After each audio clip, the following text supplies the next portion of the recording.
Bonsoir, bienvenue à Atelier Librairie, le livre Voyageurs animé par Fabienne Roch et moi-même, Bruno Lalonde. Nous sommes à Montréal le 17 juin 2022.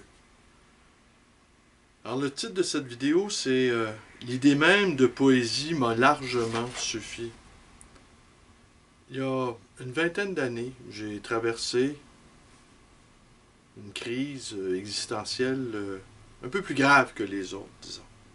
Peut-être coïncidait-elle avec la très bien connue crise de quarantaine, hein, le démon du midi. Mais ce n'était pas, dans mon cas en tout cas, un regret de ma jeunesse disparue. C'était plutôt une crise existentielle liée à des problèmes familiaux, non résolus et qui, d'une certaine manière, ne pouvaient pas se résoudre. Et une journée de juin, pareille à celle-ci, je me suis acheté un petit 10 onces de vodka. 10 onces de vodka, on ne se saoule pas, mais on peut quand même atteindre un bon niveau d'ébriété. Et j'avais trimballé avec moi l'anthologie parue chez Quarto, l'Atelier du poète, de René Char. Poète que je goûtais fort en ce temps-là. Aujourd'hui, je peux vous confier que je l'aime un peu moins, René Char. Et la faute en incombe aux réseaux sociaux. Car il y a des citations de René Char qui circulent sur Twitter, sur ma page Facebook. Et parfois, j'ai l'impression que ça ressemble à des publicités d'Adidas. La lucidité, serre ta chance, des mots d'ordre en quelque sorte. Des mots d'ordre visant à consommer les choses.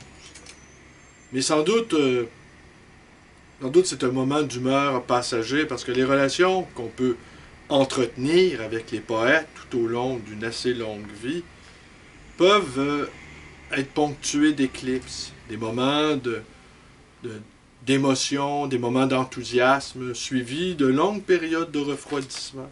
Et parfois même ces refroidissements peuvent s'avérer fatals. Nous n'avons plus envie de relire les poètes aimés. D'une certaine manière, nous ne les aimons plus, ou nous ne coïncidons plus avec eux. Alors ce que j'avais fait, au plus fort de cette crise, c'est que je m'étais installé près du cours d'eau artificiel du canal La Chine, et j'avais bu mon 10 onces de vodka en parcourant, en farfouillant dans cette brique, cette anthologie, des œuvres de René Char, et lisant quelques poèmes ici et là, et je m'étais endormi après avoir...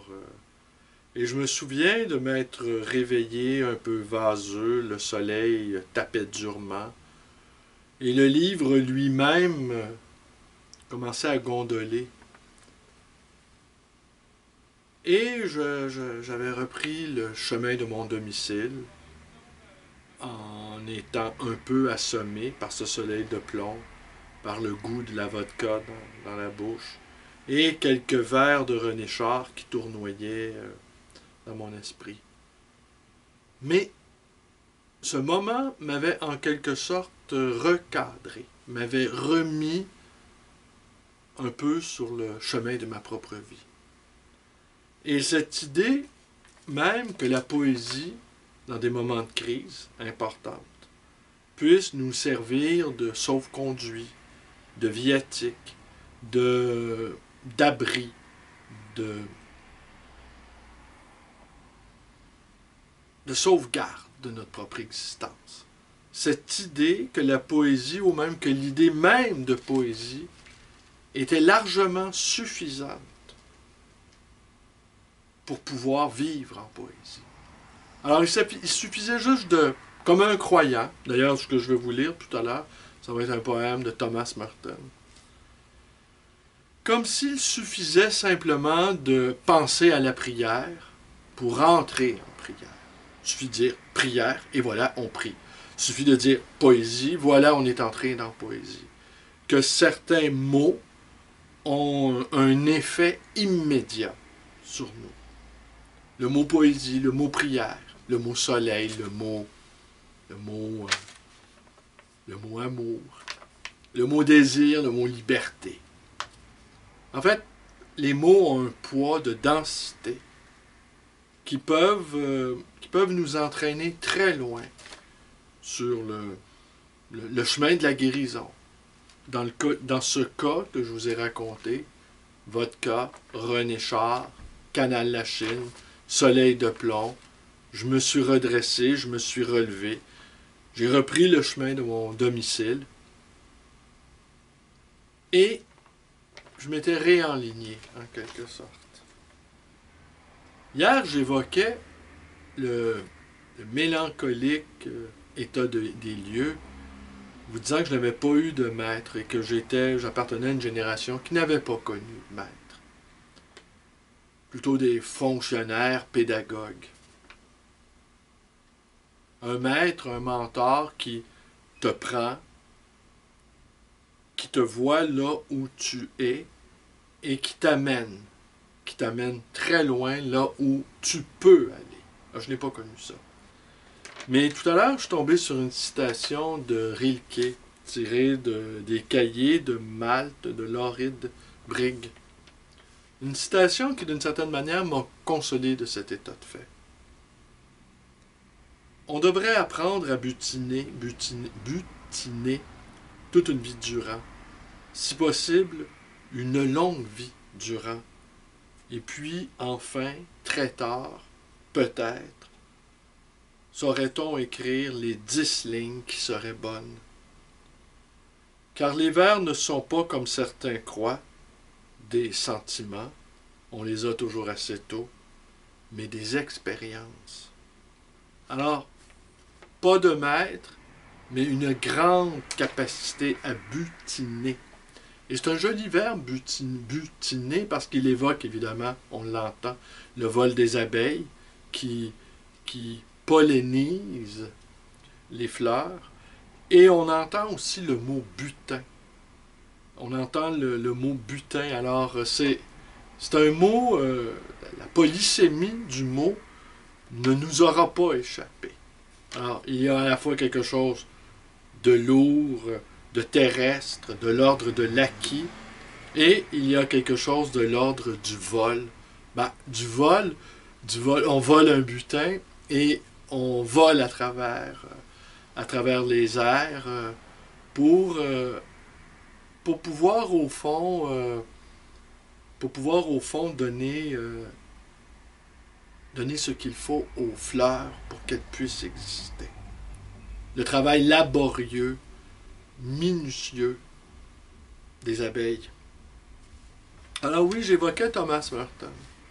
Thomas Merton, c'est un auteur que j'ai lu un peu il y a une trentaine d'années. Il s'est rendu très célèbre pour son autobiographie spirituelle, La nuit privée d'étoiles, qui a été traduit dans un nombre considérable de langues. Thomas Merton est né en 1915 en France, d'origine américaine. Il a passé toute sa vie aux États-Unis. Et il est devenu moine cistercien, trappiste, dans l'État du Kentucky. Pas du Connecticut, du Kentucky. Et il est mort en 1968 à Bangkok lors d'une conférence sur l'interreligieux, dont il a été un apôtre. Il a beaucoup, beaucoup écrit. Il est considéré comme l'un des écrivains catholiques les plus importants du 20e siècle. Et il a été proche du Dalai Lama. Et il a été proche aussi du grand spécialiste sur le bouddhisme zen, Suzuki. Alors, et il a été un militant pacifiste. Il a été un des plus ardents défenseurs de la cause des Afro-Américains. Alors, une sorte de L'idée même de poésie m'a largement suffi. Un enivrement avec René Char, une citation de Rilke qui m'a consolé. Et pour conclure, je vous lis un tout petit poème, fort heureusement petit, de Thomas Merton, tiré de ceci, 35 jeunes poètes américains. Une anthologie traduite, préfacée, colligée par Alain Bosquet, qui a bien connu la poésie québécoise. Alain Bosquet, qui disait que Claude Gauvreau était le plus grand poète. Était-ce d'origine francophone en Amérique du Nord, peut-être? Je cite mal, mais en tout cas, qu'il était assurément l'un des plus grands poètes en Amérique. Forme pour une apocalypse. Paysage, prophète et chien sauvage. Les arbres se dressent comme silhouettes au théâtre. Soudain, arrive un prophète, fuyant toutes jambes, et le chien sauvage derrière lui. Et maintenant, le chien, le mord à la cheville, et l'homme tombe. Ô prophète, dans l'après-midi, tu nous as déclaré, ce soir commence le règne du Messie, le flétrissement de l'État. Les cieux souriants se replieront sur le monde et fondront toute l'injustice dans les rigueurs de leur amour emporté. Et toute la nuit, nous avons attendu aux confins du désert, à n'écouter que ce chien sauvage sur la montagne lointaine, à regarder la lune blanche qui gloussait dans le ruisseau. Les deux arbres se dressent comme des licenciés estlestres et observent le chien sauvage plonger ses lames dans l'épaule du prophète. Ô prophète, dans la nuit, tu es venu nous dire, demain viendra le règne du Messie, l'âge d'or. La race humaine se réveillera avec des dollars qui poussent sur la paume de ses mains. Et le monde entier mourra d'amour fraternel, car les usines dansent comme des tambours, et les fours s'alimentent eux-mêmes, et tous les hommes se prélassent sur les épais pâturages, accordent leur radio amicale et rêvent au soleil. Mais lorsque se leva le jour gris, quelle flamme jaillit dans la mâchoire des laminoirs vengeurs. Nous avons entendu le fracas d'enfer entre les portes de l'usine fortifiée. Et des gens par milliers sont morts entre les dents de ces feux sarcastiques. Et maintenant, les fleuves sont empoisonnés, les cieux saignent, et toutes les sources deviennent saumâtres par le goût de tes prophéties. Ô prophète, dis-nous clairement enfin, quand viendra le jour de notre chance. Mais il n'est pas de réponse dans les mortes mâchoires, et l'air est rempli d'ailes.